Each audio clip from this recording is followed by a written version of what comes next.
사단의 전략 6번째 시간입니다만은 오늘 말씀은 지난주에 연속선상에 있는 거예요. 지난주에 연속선상. 자, 지난주에 사단은 속이는 자인데 어떤 사람이 쉽게 이 사단의 속임에 넘어가는가? 우리는 안 넘어갈 것 같지요? 저는 안 넘어갈 것 같지요? 그렇지 않다는 거예요. 이 세상에 누구든지 후보다요. 이 세상에. 예수님도 공격을 했는데 우리를 왜 공격 안 하겠어요? 예수님은 이기셨지만 우리는 이긴다고 보장 못해요. 무슨 말인지 아시죠? 네. 그리고 이 싸움은 한 번만 지면 큰일 나는 싸움이에요. 다시 붙을 수 있는 싸움이 아니라는 거예요. 가룟 유다가 멸망의 길로 갔듯이. 그러니까 우리가 답은 하나밖에 없는데 항상 깨어 있어야 하는데 우리도 육을 가진 인간이기 때문에 예수님도 배고프시고 피곤하시고 주무시고 하셨듯이 우리는 더할 날이 없이 많이 노출이 되어 있는 상태라는 것이죠. 그러면 지난 시간에 어떤 사람이 어떤 상태에 있을 때 이 사단의 미혹에 쉽게 속을 수 있는가? 첫째는 스스로 안전하다 여기는 자라고 그래요. 스스로 안전하다 여기는 자. 내가 하나님 붙잡고 있고 하나님 사랑하면 됐지 뭐 이런 생각들, 이런 안일한 생각들.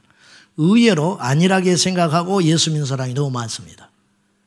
더 놀라운 것은 그런 안일한 생각들을 가진 사람들이 마치 믿음이 좋은 자처럼 순수한 자처럼 취급받고 있는 세태에 살아가고 있는 거예요. 그래서 1년 365일 우리가 메시지를 들어도 마귀나 귀신이나 악한 영에 대한 메시지를 들을 기회가 없게 되는 거예요. 그걸 왜 그걸 알려고 하냐 그 말이에요. 이런 순진한 생각, 어리석은 겁니다. 이건 믿음이 좋은 게 아니에요. 이건 순진한 게 아니에요. 이거는 바보스러운 믿음 생활이에요. 그래서 스스로 옳다 여기며 스스로 열심히 있다 여기는 자. 이단들은 하나같이 열심히 있는 사람들이 이단에 빠졌다. 예? 이단에. 어떤 사람이 이단에 갔는데 이단에서 쫓겨난 사람이 있었어요. 이단이 쫓아냈어 이 사람을. 왜냐하면 아무리 말을 해도 못 알아들어. 이 사람은 아무리 성경 공부를 시켜도 6개월 1년을 시켜도 맨날 제자리 걸음을 하고 있으니까 이 사람을 무관심해 버렸어요. 그래서 다시 교회로 돌아왔대요. 이건 뭐 좋은 일인지 나쁜 일인지 모르겠지만 이단에서 이 사람을 깨우쳐 보려고 했는데 깨지질 않아가지고 믿음이 있어서 깨진 게 아니라 워낙 어리석어가지고 자 그러니까 이단에 미혹된 사람은 하나같이 목마른 사람들이에요. 목마른 사람. 뭔가 잘 믿고 싶은 사람. 오늘 본문에 열심은 있으나 올바른 지식에 근거하지 않는 믿음. 이게 굉장히 위태한 수준에 서 있는 거라는 거예요. 위태한 상태에 있다는 거죠. 하나님의 신비 그리고 사단의 신비 이적을 분별하지 못하는 자들. 그래서 극단적으로 사도행전에 나타난 마술사 시몬 이야기를 제가 했어요. 마술사 시몬, 베드로도 시몬이었잖아요, 이름이. 그러니까 유대인이었고 시몬이라는 이름을 가진 자가 사단의 능력을 행하고 있었어요. 그래서 어떻게 했느냐. 사마리아 땅에 이 시몬은 유명한 사람이었어요. 유명한 사람. 그래서 빌립이 그곳에 복음을 전하러 갔을 때 이 마술사 시몬은 그 사마리아 성의 사람들에 의해서 어떤 인정을 받고 있었냐면 하나님의 능력을 행하는 자라 그랬어요. 그들은 다 바보였을까? 우리하고 비슷해요. 다를 바 없다는 거예요. 전부 다 사마리아 성 사람들이 너나 할 것 없이 기도하는 사람, 열심 있는 사람, 또 믿음 있는 사람, 모태신앙, 뭐 별 사람들이 다 있지 않았겠어요? 그때 당시는 유대인들은 정교 일치의 사이이기 때문에 오늘날처럼 우리가 믿는 수준이 아니에요. 하나님을 믿지 않고는 살아갈 수 없는 사람들이에요. 안식일이면 장사 못하는 나라예요. 그 나라는. 무슨 말인지 아셨죠? 우리의 겉으로 드러나는 열심은 우리하고는 상대가 안 되는 사람들이라는 거예요. 그 정도의 뜨거움과 열정이 있는 사람들이었는데 병이 났고 역사가 일어나니까 마술사 시몬을 일컬어서 이구동성으로 뭐라고 그랬냐면 하나같이 정신 차린 사람이 하나도 없었어요. 그래서 높은 자부터 낮은 자까지 어느부터 아이들까지 성경은 뭐라고 써있냐면 이 사람은 하나님의 능력으로 행하는 큰 자라 그렇게 칭찬을 했다는 거예요. 빌립이 가서야 그것이 드러났어요. 빌립이 가서야 드러났다고. 우리도 그 중에 있었으면 우리도 그 사람한테 넙죽넙죽 기도받고 안수받고 했을지 모른다고 말이에요. 우리의 이야기를 들어보면 더 기가 막히고 놀라운 것은 시몬 자체도 속았어요. 시몬 자체도 문제의식이 없었어요. 그런데 빌립이 와서 능력을 행하는 걸 보고 빌립에게서 세례를 받아요. 그때서야. 세례를 받고 빌립을 따라다니는데 빌립이 그 다음에 나중에 베드로가 안수를 하니까 성령이 임해요. 그 마을사 시몬이 돈을 줘서 그 능력을 달라고 그래요. 그래서 베드로의 큰 책망을 받고 회개하죠. 그러니까 엄청난 역사를 행하는 것 같지만 실상은 영적으로는 깡통이었다는 거예요. 영적으로는 깡통. 그의 기도는 하나님께 드리는 기도라고 했을지 모르나 하나님께 드리는 기도가 아니었고 그가 행하는 능력은 하나님의 능력이라고 자기도 다른 사람도 인정했지만 실상 그 능력은 하나님께로부터 온 능력이 아니었다는 거예요. 우리는 여기서 왜일 수 있을까요? 아니라고 말이에요. 아니라. 제가 개척교회에 봉사하고 있을 때 철야 기도만 하면 학교 선생님이 계셨는데 이분은 기도를 방해를 해요. 기도를. 어떻게 방해하냐? 까치 소리를 내요. 까마귀 소리에 막 소름이 쫙쫙 끼치는 거예요. 근데 자기는 기도를 엄청나게 열심히 하고 있다고 생각을 해요. 축사를 하면 계속 나가, 귀신이. 근데 어떻게 된 건지 그 다음 주에 오면 또 붙어서 들어와. 그런 걸 제가 봤어요. 저희 이제 목사님을 받드는 입장에 있었으니까 내가 어떻게 나서지는 못하는 입장이었었지만은 금요일마다 이 사람 때문에 그 기도 집회가 방해가 되는 거예요. 근데 입으로 주님을 이야기해요. 교회 봉사 열심히 해요. 누구보다도 주님을 뜨겁게 사랑하는 자처럼 보였어요. 그러나 영적으로는 건강하지 않았어요. 이게 이제 우리가 분별을 잘 해봐야 된다고 말이죠. 저도 여러분도 누구도 예일 수 없다. 귀신 쫓아내는 교회가 귀신의 미혹에 빠져서 지금 완전 산산조각 난 거 아시죠? 귀신을 쫓아냈던 교회가 귀신의 공격을 받아가지고 산산조각 나버렸다고요, 지금. 성령으로 시작하여 육으로 끝난 교회가 얼마나 많은지 몰라요. 저 예배 올라가기 전에 잠깐 제가 기도하고 묵상하는데 주님께서 나에게 그런 마음을 주셨어요. 야, 100명이 성령 받고 스타트를 시작했으면 마지막 주님의 천국 문 앞에 몇 명이나 도달할 수 있을까? 육의 사람은 말할 것도 없고 안 믿는 사람은 말할 것도 없고 정말 성령 받았고 성령 사역하고 주님을 뜨겁게 사랑했다고 자다가 인정하는 사람들 중에 100명이 스타트를 했어요. 그 믿음은 경주잖아요. 경주지요? 천국 문 앞에 과연 몇 프로나 도착할 수 있을까? 종아, 10%나 될까? 그런 마음이 드는 거죠. 우리도 얼마든지 넘어질 수 있어요. 우리도 얼마든지 변질될 수 있어요. 우리도 얼마든지 타락할 수 있다는 거죠. 이걸 두렵고 떨림으로 염두에 두고 예수 그리스도를 믿어야 된다고 말이죠. 그러면 지난주에 이어서 오늘 왜 신실하고 열정적인 그리스도인조차도 사탄에게 미혹되어 넘어가는가? 이 주제를 가지고 한번 말씀을 나눠보려고 합니다. 다시 오늘 본문 2절을 한번 봐요. 자, 시작. 내가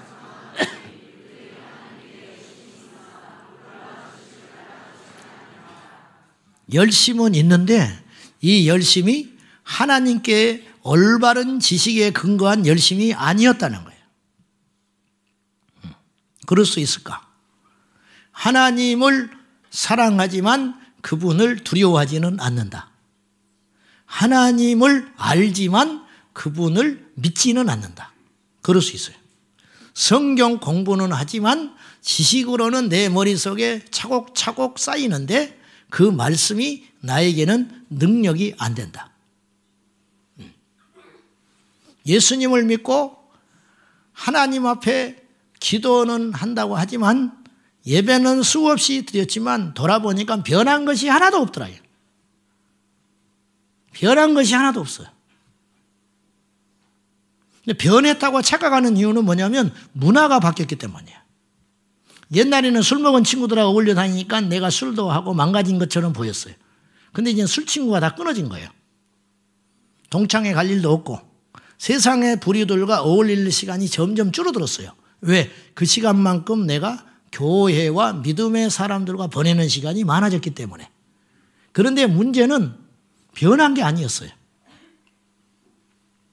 내 안에 있는 가치관, 내 안에 있는 자아, 내 안에 있는 우선순위는 변하지 않았어요, 사실은. 변한 것이 없어. 그래서 여전히 교회 공동체 안에서도 포기할 줄 몰라. 그리고 시기 질투가 있어요. 옛날에는 제사를 지냈지만 이제 제사는 안 지내. 나는 믿음이 있어서 제사를 버린 줄 알았는데 그것이 아니었고 내 안에 밖에 있던 우상이 이제는 내 안에 들어와 있어요. 내 안에. 극단적으로 이렇게 표현할 수 있어요. 옛날에는 세상의 명예와 권세와 높은 자리를 세상에서 찾으려고 했는데 이제는 번지수만 달라졌지 교회 공동체 안에서 1등 하려고 한다. 교회 공동체 안에서.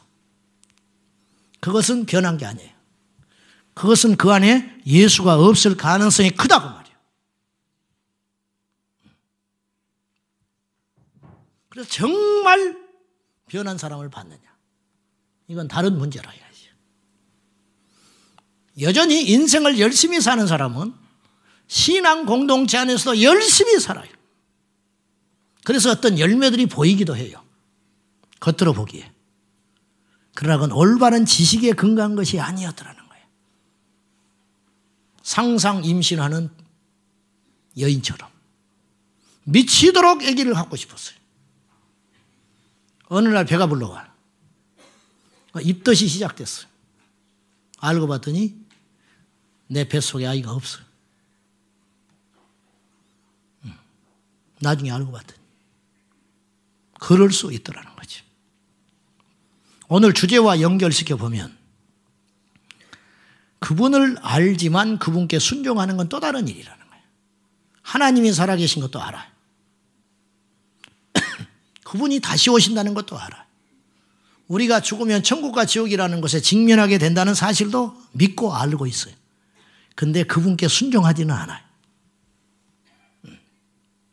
오늘 주제와 연결시키면 하나님은 믿고 하나님이 살아계신 걸 확실히 알지만 마귀의 공격은 별로 신경 쓰고 싶지 않다. 우리가 이러한 순진난만한 그리스도인들이 의외로 많다는 것이죠. 제가 목회를 하면서 여러분을 죄송한 이야기지만은 목회를 하면서 내가 하나 깨달은 것이 있는데 시간이 갈수록 깨달아지는 것이 있는데 의외로 사람들은 모르는 것이 많더라는 거예요. 의외로 모르는 것이 많더라. 저도 역시 마찬가지고 의외로 예배를 10년 20년 드렸는데 예배가 뭔지를 몰라. 주기도문을 매 예배 시간마다 애워서 기도를 하는데 주기도문의 능력을 사실은 몰라요. 내가 집사가 됐는데 이 집사의 직분이 무엇인지를 잘 몰라. 선교사가 됐는데 왜 선교를 하는지를 잘 잊어버려. 뜨거워서 선교사가 되긴 했는데 10년이 뜨거워서 선교사가 되긴 했는데 왜 선교를 해야 하는지를 잊어버리는 거예요. 의외로 이런 일이 많더라는 거예요. 예전에 제가 부교육자 있을 때 담임 목사님한테 크게 혼난 적이 한 번 있었어요. 부교육자가 한 10여 명 됐어요. 교회가 컸었죠. 어버이 주일이라고 현수막을 만들고 어버이 주일이라고 광고가 나가고 근데 주일날 아침이 됐는데 꽃을 한 명도 준비를 안 했어. 꽃을 달아줘야 되는데 주일날 아침이 와서 그걸 깨달았어. 꽃을 달아줘야 되는데 해년마다 했는데 10명이 한 사람도 그걸 생각을 못한 거예요. 우리가 그렇게 어떤 것들을 정말 핵심이 되는 거, 핵심이 되는 거, 그걸 놓쳐버릴 수 있다는 거예요. 자, 오늘 주제가 신실하고 열정적인 그리스도인조차도 왜 속는가 이거죠. 네. 왜? 이제 여러분과 제가 오늘 금요일 날 오는 정도면 속된 말로 허접한 그리스도인은 아니라요. 나름대로 잘 믿고 싶어 하는 분들이 이 자리에 오신 거예요. 그렇죠? 네. 잘 믿는지 안 믿는지는 모르겠지만은 잘 믿고 싶어 하는 분들이 이 자리에 와 있어요. 저도 주님 앞에 충성하고 싶은 마음이 있어요. 나는 주님 앞에 인정받고 싶은 목사예요. 그러니까 나름대로 사생활에 얽매이지 않고 달려가 봐요. 그런 마음이 저와 여러분에게 있잖아요. 기본적으로 그렇게 되든 안 되든 그렇잖아요. 안 되는 일이 더 많지만은 이제 우리가 그렇게 이 자리에 와 있어요. 그러니까 오늘 우리에게 해당되는 이야기예요. 자, 첫째, 거듭나 하나님의 자녀가 되었다고 해서 하나님과 그의 대적 마귀에 대한 지식을 온전히 안다고 착각하지 말아라.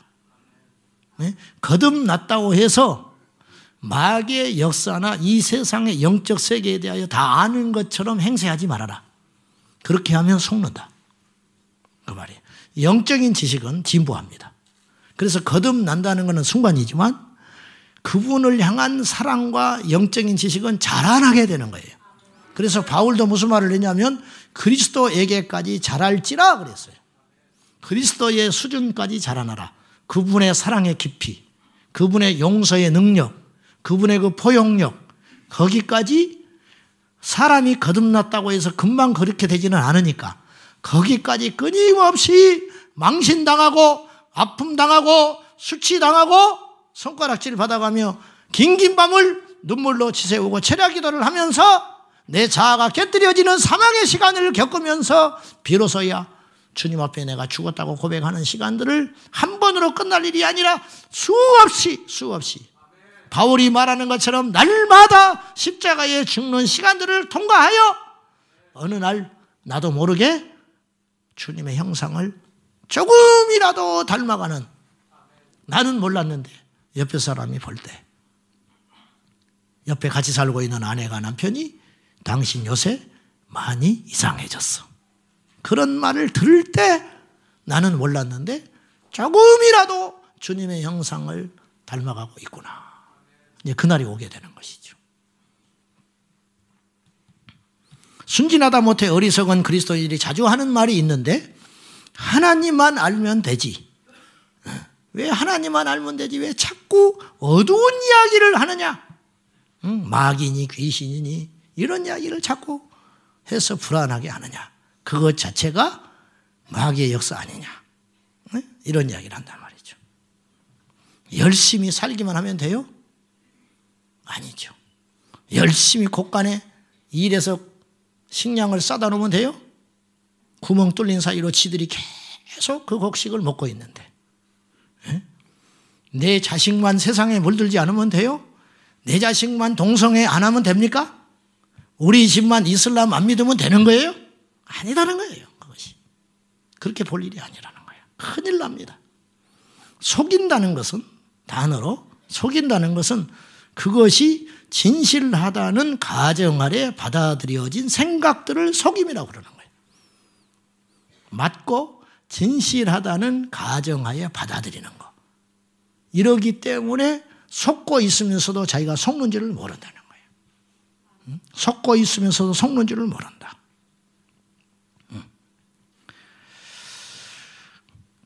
북한 주체 사상에 물든 사람들은 지금도 뭘 철떡까지 믿고 있냐면 북침을 했다고 믿고 있어요. 남쪽에서 먼저 북한을 침략했다는 거예요. 주체 사상, 이 사회주의 사상의 막스 레인주의에 물든 사람들은 어떤 생각을 하냐면 주적이 북한이 아니고 미국이라고 주장을 해요. 그리고 이 사회를 전복시키는 것만이 이 불평등한 부의 균형을 바로잡고 사회주의 국가를 만드는 것만이 이 세상이 잘 사는 것이라고 생각을 해요. 객관적인 증거도 없고 어떠한 것도 제시할 수 없는데도 불구하고 그 사상에 물드니까 속아가지고 자기가 갖고 있는 생각이 100% 맞다고 주장하는 거예요. 말로 못 이겨요, 그 사람들은. 눈동자가 살벌해져 있어요. 못 이깁니다.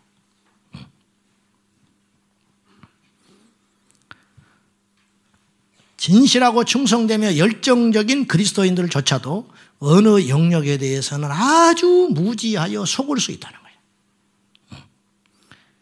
모든 것을 안다고 스스로 생각하는 사람은 얼마나 무지한 사람인가 하는 것이. 건강을 챙길수록 건강의 가치를 알고 무술의 고수가 될수록 세상에는 자기보다 더 뛰어난 고수가 많다는 걸 알게 되는 것이죠. 그렇듯이 우리가 하나님 앞에 믿음으로 나아갈수록 더 우리는 죄인인 것을 알게 되고 하루도 기도를 쉬면 이 세상을 결코 승리할 수 없다는 걸 알게 되는 거예요. 그래서 기도를 하면 할수록 더 많은 기도를 하게 되는 것이고 아예 기도를 끊어버린 사람은 1년 365일 기도를 하지 않아도 문제의식을 못 느끼는 거예요. 그렇죠? 네. 그렇지 않습니까?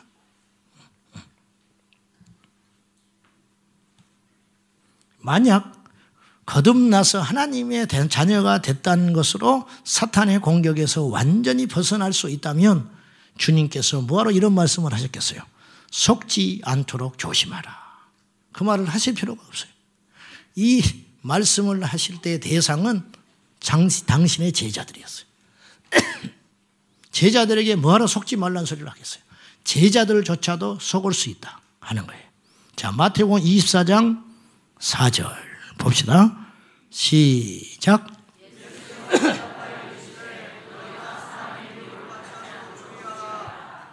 너희가 사람의 미혹을 받지 않도록 주의하라. 이 말은 너희가 속을 수 있다. 베드로 사도는 한때 사탄에게 미혹됐던 사람이에요. 그래서 십자가를 막았었던 사람이잖아요.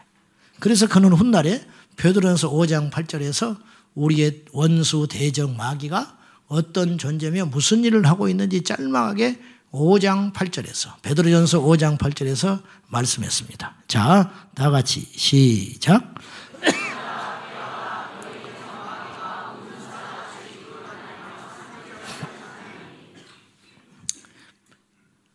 베드로는 그의 동료 가룟 유다가 자기 눈앞에서 미혹돼 가지고 사망의 길로 가는 걸 직접 목격한 사람이에요. 직접. 가룟 유다는 귀신을 쫓았고 가룟 유다는 멋진 메시지를 던졌고 전도해서 사람들을 굴복시키기도 했어요. 성경에는 없지요. 근데 2명씩 파송받아서 나갈 때 그들이 권능을 행했고 전도해서 승리하고 돌아온 사람 중에 한 사람이 가룟 유다예요. 근데 그런 일이 한 번만 있었겠어요? 계속적으로 그런 일이 있었을 거 아니에요. 그랬던 가룟 유다가 어느 날 사단의 미혹에 빠져가지고 넘어져 버렸다는 거죠. 이것에 대한 경고. 오늘 우리 모두가 들어야 할 경고입니다. 제가 개척하고 12년, 올해 이제 13년 차. 13년 차 목회하면서 저라고 미혹 안 당했겠어요? 우리 교회 멤버들 중에 미혹당해서 세상에 간 사람이 없었겠어요? 있었지요. 그때 한때 그들도 철야 기도에 미치도록 했고 한때 새벽 기도에 빠지지 않았고 한때 교회 봉사 1등으로 앞장섰던 사람들이 없었을 것 같습니까? 근데 어느 날 사단의 꾸준한 공격을 받고 미혹돼서 넘어져서 다시 세상으로 아니면 육의 사람으로 전락한 사람이 얼마나 많았겠어요. 우리 교회만 그랬겠어요? 이 한국교 5만 개 교회 중에 얼마나 그런 사람들이 많았겠냐고 말이죠. 10년 후에 여러분들이 이사도 가지 않고 여러분의 일상에 어떤 이상의 사건도 없는데 10년 후에도 이 자리에 와서 철야기도 할 분이 얼마나 있을까? 이 자리에. 응? 떠나지 말라 그런 뜻이 아니라 10년 동안 내가 끊임없이 믿음으로 승리한다는 것은 결코 녹록지 않더라고요. 녹록지 않다. 저도 역시 마찬가지고. 지난 한 주간 얼마나 마귀가 우리 교인의 집과 사업장과 자녀들의 개인에게 열심히 신방을 했을까?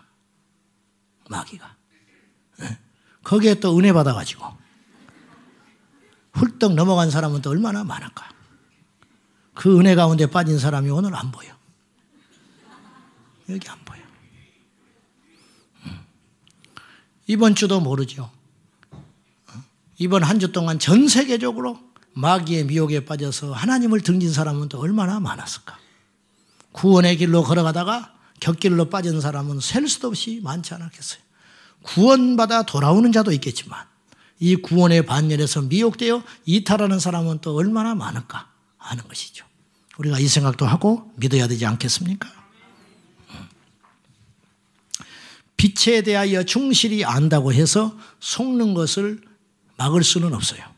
우리가 진실하고 하나님께 충실하기만 하면 하나님께서 그를 속지 않게 막아주시고 보호해 주실 거라고 하는 막연한 믿음은 위험합니다.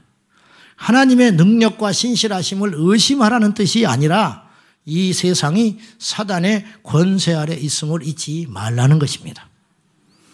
예를 들어서 우리가 감옥에 갇혔다고 합시다. 어떤 잘못과 실수로 감옥에 갇혔어요.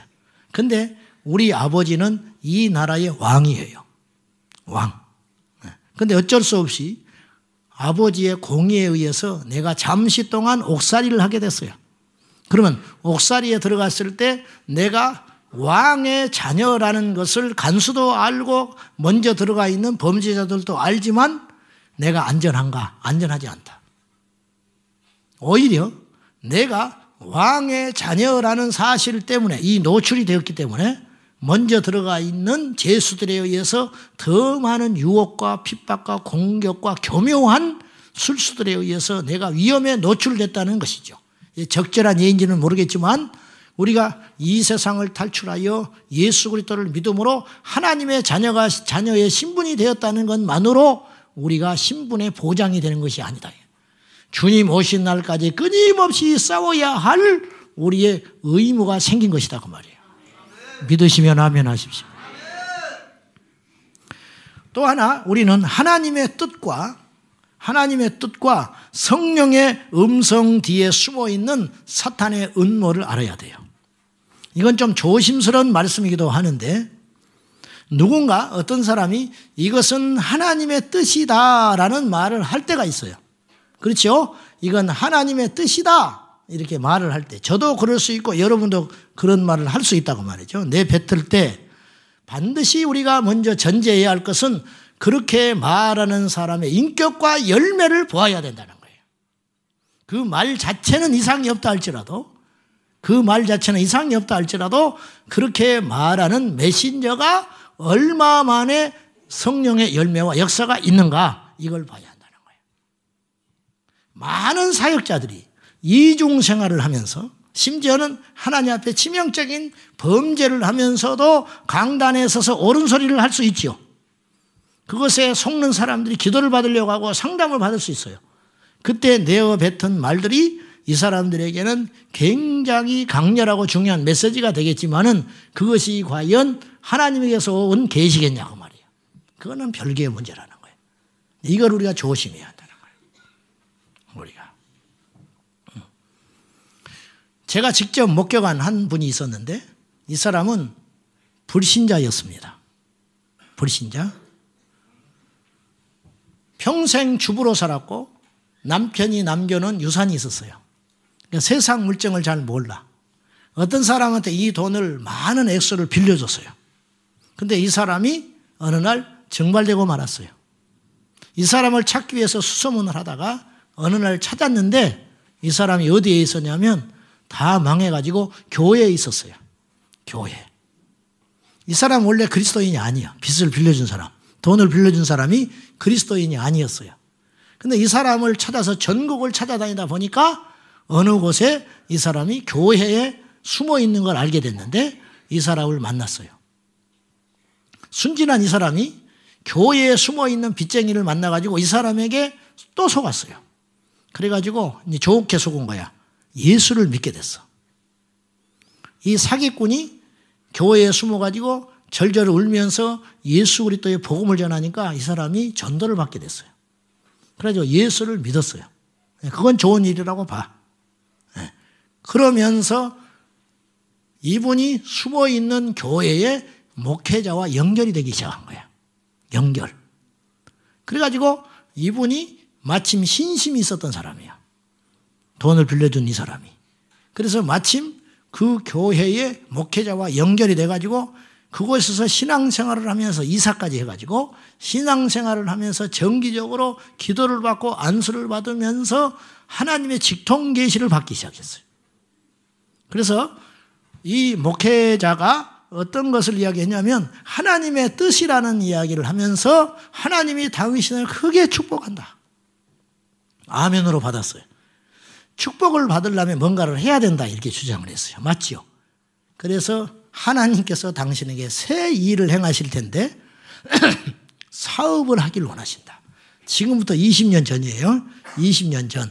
그러면 하나님께 여쭤봐라고 그랬어요. 뭘 하는 것이 좋은 것인지. 이제 남아있는 전 재산이 있었어.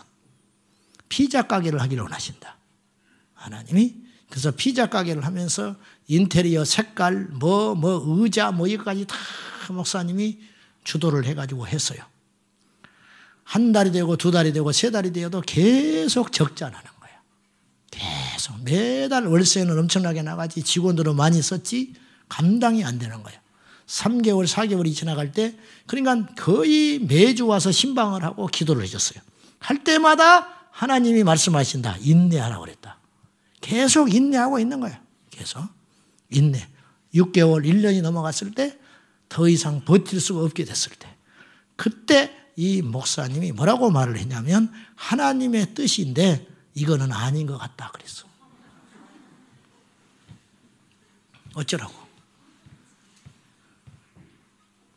하나님의 뜻을 남발할 때 하나님의 뜻이라는 말을 하지 말라는 뜻이 아니라 하나님의 정말 뜻이라면 부정직하게 남의 돈을 착복하고 숨어 들어와 있는 자기 교인부터 나무래서 회개시키는 것이 그 강단에서 해야 할 일이었다는 것이죠.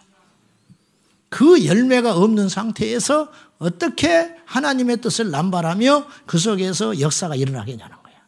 우리 하나님은 그런 하나님이 아니다는 거죠. 우리 안에 들리는 음성이라고 하는 것은 제가 자주 이야기했지만 세 가지 중에 하나라고 그랬어요. 첫째, 내 생각일 수가 있어요. 내 생각. 내가 하고 싶은 거. 그것이 내 안에 음성으로 들려올 수 있어요. 두 번째는 사탄의 소리일 수 있어요. 세 번째는 하나님의 음성일 수 있어요. 그러니까 내가 들은 하나님의 음성이라고 하는 것이 소위 이것이 진정 하나님께로부터 온 것이라면 반드시 기록된 말씀과 지도자들을 통해서 검증하는 시간이 있어야 한다는 거예요. 그런데 이제 교만한 사람은 듣지를 않죠. 고개만 끄덕거리지 결국은 자기 하고 싶은 대로 하고 사는 거예요. 나중에 그 결과는 참혹하게 올 수 있습니다. 방주교회 박보영 목사님이 혼자 계시잖아요. 가끔 기도 응답 받았다고 하나님의 뜻이라고 목사님하고 결혼하라고 했다는 사람이 나타나다는 거예요. 가끔씩. 가끔 그런 사람들이 와서 성가시게 한다는 거예요. 어디 지방에 가려고 그러면 열차를 타면 그 옆에 와서 앉아 있다는 거예요. 하나님께서 응답하셨다고. 그건 이제 박보영 목사님은 굉장히 난처하다는 거죠. 그러고 이제 점잖게 돌려보내면서 나는 아직 응답을 못 받았으니까 가서 기다리시오. 그런다는 거예요. 이분들이 기도를 안 하는 사람들이 아니라는 거예요. 환상을 보고 음성을 들었다는 사람들이 이러한 오리두를 한다는 거예요. 정말 하나님으로부터 온 뜻이라면 그렇게 행동할 수 없다는 거죠. 무례한 것이잖아요. 일방적인 것이고. 제가 산에 가끔 기도하러 다닐 때 어떤 일이 있었냐면은 어느 날 새벽에 내려오는데 눈동자가 반쯤 풀린 어떤 사나이가 허름한 사나이가 겉으로 평가할 건 아니지만은 이건 아니요. 근데 내게 다가와가지고 전도사님이십니까? 그래요. 여름 8월 달에 산기도 하는 젊은이가 전도사가 많지, 신학생들이. 뭐 대단히 맞춘 것도 아니요. 뭐 그렇다고. 그랬더니 이분이 그런데 이거 아십니까? 그래요. 그래서 가만히 있었어. 나한테 질문을 하고 싶대. 해보라고. 그때 질문이 아니고 자기가 아는 것을 자랑하려고 하는 소리였어요. 처음에 시작이. 무슨 이야기를 하냐면은 기도를 깊이 하면, 이분이 하는 말이 기도를 깊이 했을 때 하나님께서 내게 임하셔서 가르쳐 주신 말씀이 있는데 그것을 나하고 나누고 싶다는 거예요. 그래서 해보라고. 그랬더니 무슨 말을 하냐면 기도를 깊이 하면 하나님이 나에게 어떤 비밀을 가르쳐 줬는데 우리가 이 땅에서 기도를 많이 하고 하나님께 회개 기도를 하면 믿지 않고 죽은 우리 부모와 형제가 지옥에서 천국에 갈 수 있다고 하나님이 그러셨다는 거예요. 나한테 그렇게 이야기를 해요. 그래서 내가 두 눈을 이렇게 보고 그런데 나는 그건 모르겠고 당신 어디 교회 다니냐 그랬어. 너 어디 교회 다녀? 그랬더니 도망가 버렸어요. 교회도 안 나가. 교회도 안 나가는 주제에 무슨 그따위 소리 하고 다니는 거예요. 100명을 찔러가지고 한 명이라도 미혹될 수 있어요. 그 소리 하다가. 네. 자, 이 사람이 처음부터 그렇게 됐을까? 아니다. 이건 아주 극단적인 예지만 우리 중에서도 누구도 거기서 자유로울 수 없다고 말이에요. 아시겠습니까?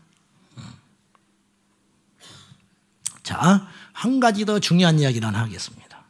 오늘 조금 연관성이 떨어지기도 하더라고요. 내가 이제 설교 준비를 하다 보니까. 어찌됐든. 자, 보혈의 능력과 예수 이름이 능력이 있죠. 있죠. 근데 그것도 조심해야 된다. 무슨 말이냐.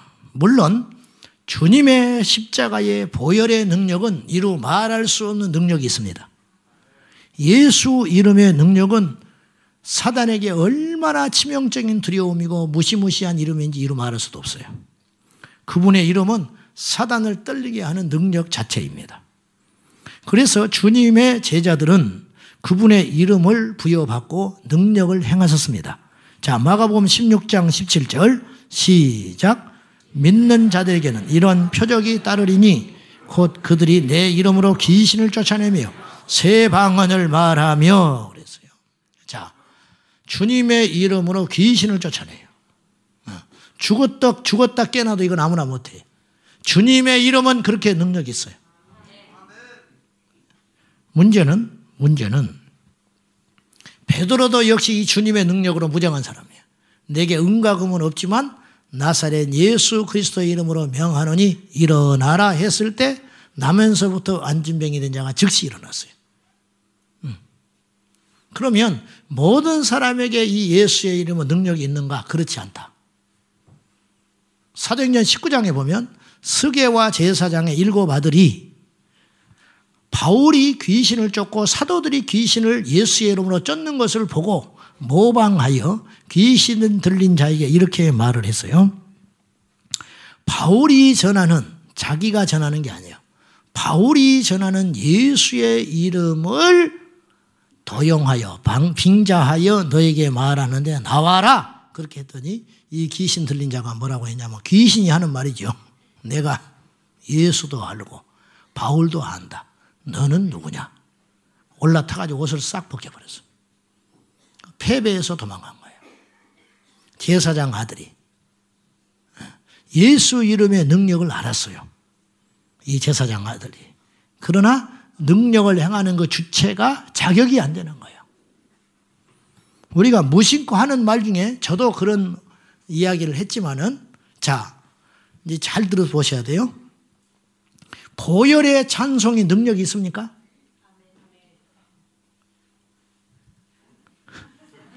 좀 헷갈리시는 것 같은데. 자, 보혈의 찬송의 능력이 있어요? 무슨 근거로? 누가 그럽니까? 응? 누가 그래? 누가 그랬어? 기억은 안 나지만 그런 말이 진리처럼 교회 안에 돌아다니죠. 보혈의 능력이 찬송이 있다. 찬송이 능력이 있다. 그럼 보혈의 찬송만 부르면 귀신이 다 나가버려야겠네. 드라큘라가 무서워하는 게 뭐예요? 십자가. 응? 마늘. 은으로 된 탄환. 누가 쏘든지 그것만 쏘면 되고, 누구든지 이 십자가 목걸이만 있으면 드라큘라가 벌벌 떱니까? 복음을 그렇게 오해하지 말아라. 보혈의 찬송이 능력이 있는 게 아니고 거듭난 하나님의 사람이 성령에 충만하여 주님 앞에 관계가 온전한 사람이 보혈의 능력을 찬송할 때 능력이 있는 것이다. 안 그래요? 어떤 불신자에게 전도를 했더니 잘 때 머리맡에 성경책을 두고 자면 잠이 잘 옵니다. 그랬어. 그럼 모든 불면증 환자들에게 성경책을 주고 베개 위에다가 성경책을 두고 자면 잠이 잘 오고, 그 다음날 성경책을 우연히 다른 데다가 놔뒀다가 잠을 잤더니 한숨도 못 잤다. 이게 복음인가요? 이것이 하나님의 능력에게서 온 근거에 온 능력인가요? 아니라는 거예요. 우리는 그렇게 신앙생활하는 게 아니라는 거예요. 보혈의 찬송이 능력이 있는 것이 아니고, 보혈의 찬송이 능력이 있는 것이 아니고 그 십자가를 믿는 믿음이 능력이 있다는 거예요. 십자가를 통과한 사람이 능력이 있는 것이고 십자가의 삶을 사는 자가 능력이 있는 것이지, 십자가를 걸고 다닌다고 해서 능력이 있는 것이 아니고 예수의 이름을 남발하고 다닌다고 해서 귀신이 벌벌 떠는 것이 아니라는 거예요. 제가 교회 다니기 전에 나를 전도해 준 친구 중에 핵심 하나가 먼저 교회를 나갔는데, 그 친구가 어떻게 해서 교회를 나가게 됐냐면 그 어머니가 신이 들려서 무당이 됐어요. 나중에 예수 믿고 권사님이 됐지만은 반무당이 돼가지고 일주일 동안 잠을 자질 않고 맨발로 읍내가 5km가 넘는 거리를 밤새껏 뛰어서 왔다 갔다 해도 지치질 않고, 뒷동산에 올라가서 소리를 질러도 지치질 않아. 밥을 안 먹고 잠을 안 자도 그 힘이 어디서 나오는지를 몰라.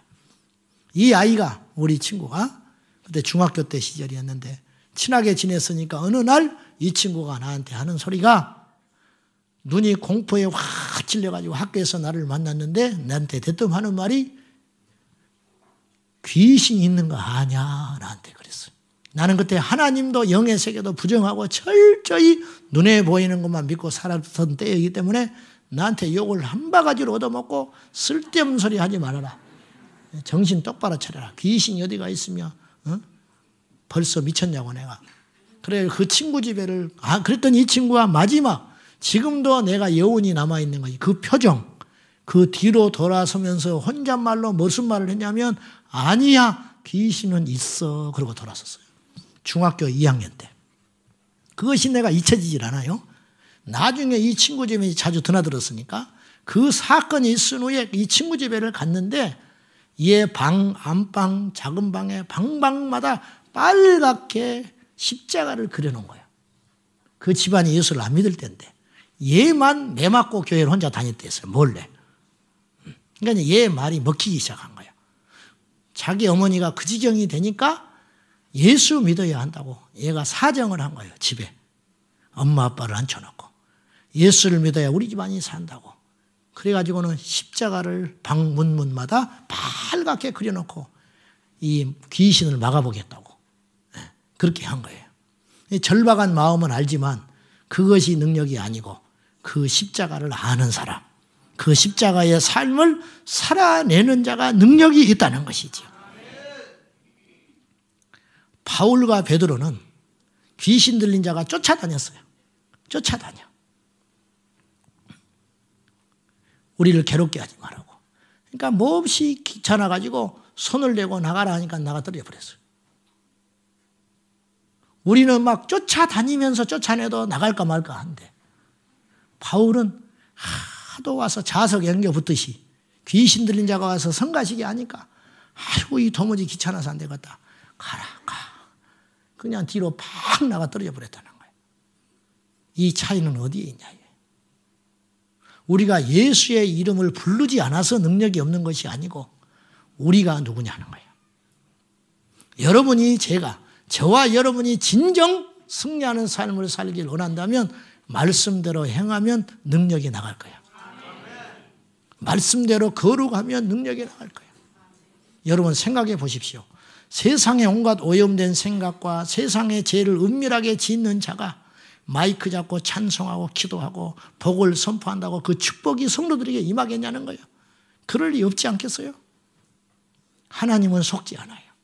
믿음의 세계는 분명하고 공정한 것이거든요. 히브리서 5장 7절에 예수님의 기도의 모습을 이렇게 묘사했어요. 그는, 자, 읽어봅시다. 그 전에 하나 더 읽어봐야 돼요. 자, 이게 중요한 것인데. 자, 어떤 사람이 이렇게 주장할 수 있어요. 그리스도의 보혈이, 저도 그렇게 이야기하고 여러분도 그렇게 이야기할 수 있는데 우리가 은연중에 속고 있는 게 하나 있어요. 자, 들어보십시오. 어떤 사람이 말하기를 그리스도의 보혈이 어둠의 권세들의 활동으로부터 자신을 완전히 보호해 줄 수 있다고 주장합니다. 그러면 그건 성경적인 근거가 어디가 있느냐? 요한 1서 1장 7절이에요. 한번 보세요. 다 읽어봅시다. 시작.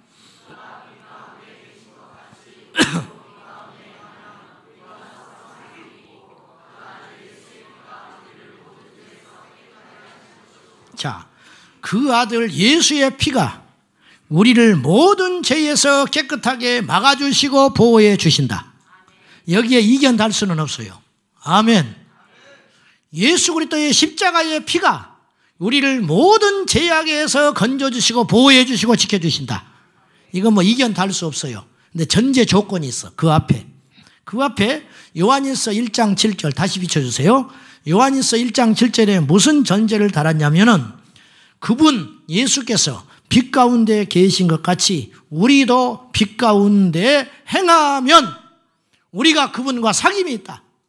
우리가 빛 가운데 행해야 빛에 계신 주님이, 빛에 행하시는 주님, 빛 자체이신 주님처럼 우리도 빛 가운데 행해야 그분과 대화가 되고 그분과 교통이 있고 그분과 사귐이 일어날 거 아니냐. 그런 상태에서 그리스도의 피를 의지할 때 그 피는 우리에게 모든 죄로부터 자유케 하는 능력이 있다. 그 말입니다. 이 말씀의 참된 의미는 이것이라는 거예요. 근데 우리는 앞에 있는 말씀을 무시하고 십자가의 보혈의 능력이 우리 자신을 지켜준다는 반쪽 믿음만 가지고 예수의 피 한들 그 능력이 있겠냐고 말이에요. 아니라는 거예요. 수많은 사람들이 예수의 피, 예수 이름 하지만 덕이 안 되는 사람이 숱하게 이 땅에는 많고 교회를 어지럽히는 사람들이 많고 세상에서 도덕적이지 않는 그리스도인들이 얼마나 많은가.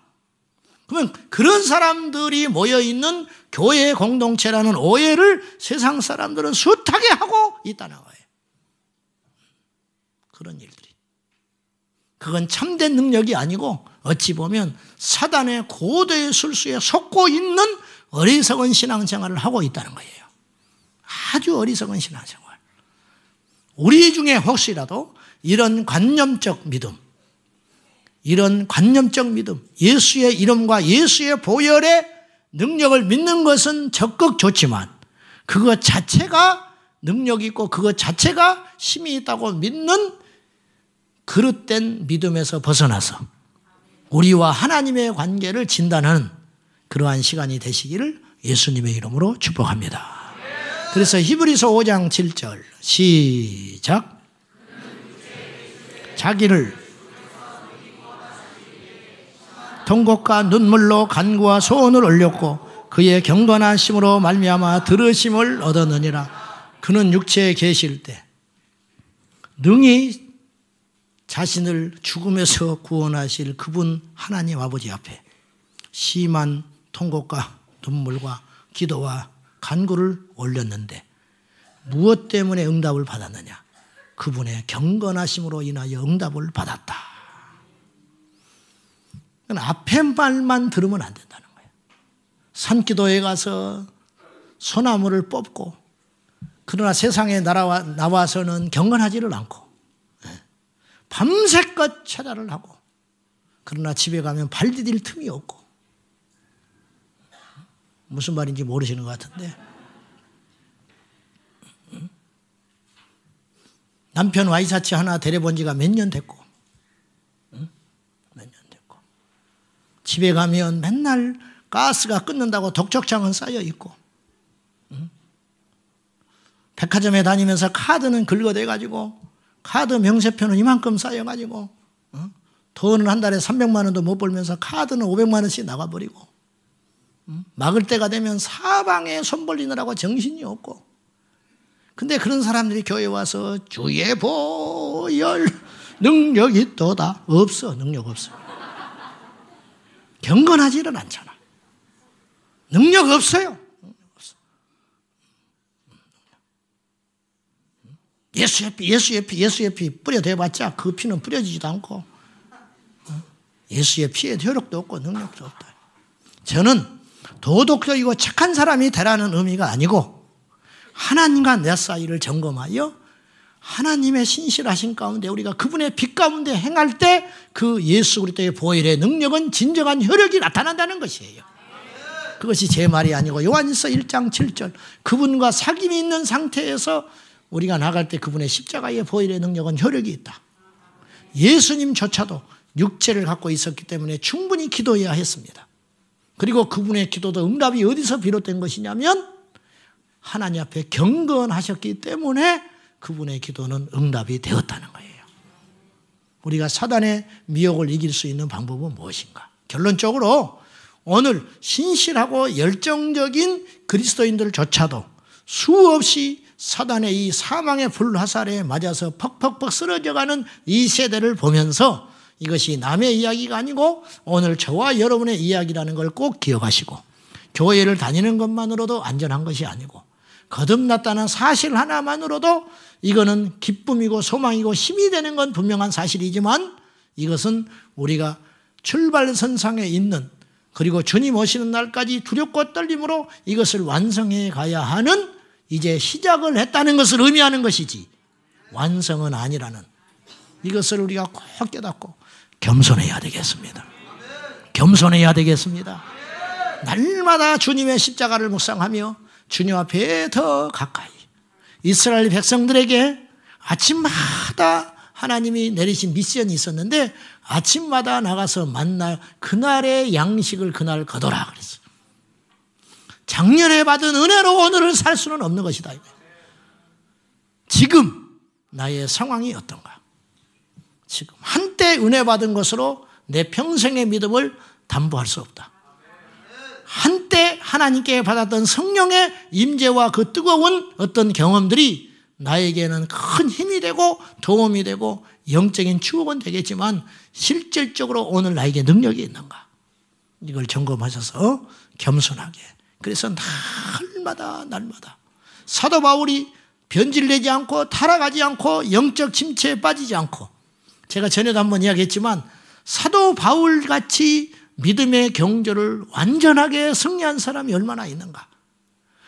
핍박, 고난, 시련, 배고픔, 가난, 억울함, 수없는 유혹에서도 바울이 그 긴 사역의 기간 동안 초지일관 더 갈수록 간절하고 더 갈수록 진실하고 더 갈수록 십자가의 사람으로 매진했던 그 힘은 과연 어디에 있었을까? 날마다 옛 일은 잊어버리고 옛적 일은 잊어버리고 내 앞에 있는 하나 표대를 향하여 경주하는 삶을 살았기 때문에 사도 바울이 결국 믿음의 최후의 승리자가 될 수 있었지 않았겠는가? 오늘 우리도 마찬가지라는 것. 다시 처음으로 갑니다. 다시 기도의 자리로 갑니다. 다시 성령의 그 뜨거운 자리로 돌아가서 우리 하나님을 뜨겁게 찬송하고 주의 능력을 구하고 주님 앞에 순전한 믿음으로 오늘 우리가 거듭날 수만 있다면 사단 원수 마귀가 우리를 공격하러 왔다 할지라도 한 길로 왔다가 7길로 돌아가는 역사가 있게 될 줄로 믿고, 우리가 스스로 안다는 영적 지식과 교만에서 헤어나와 날마다 신령한 젖을 사모하는 어린아이처럼 주님께 매진하고 애통하고 통곡하며 나아가는 저와 여러분의 발걸음이 되시기를 예수님의 이름으로 축복합니다. 기도하겠습니다. 하나님 아버지, 신실하고 소위 깨어있는 성도들이라 할지라도 사단의 미혹을 받고 사단의 쏘아는 사망의 불화살에 쓰러져가는 현실을 보게 됩니다. 주여, 우리도 한시도 깨어있지 아니하면 이 공격에서 승리할 수 없음을 잘 알고 있습니다. 주여, 깨어나게 하여 주십시오. 주여, 지치지 말게 하여 주십시오. 주여, 안주하지 않게 하여 주십시오.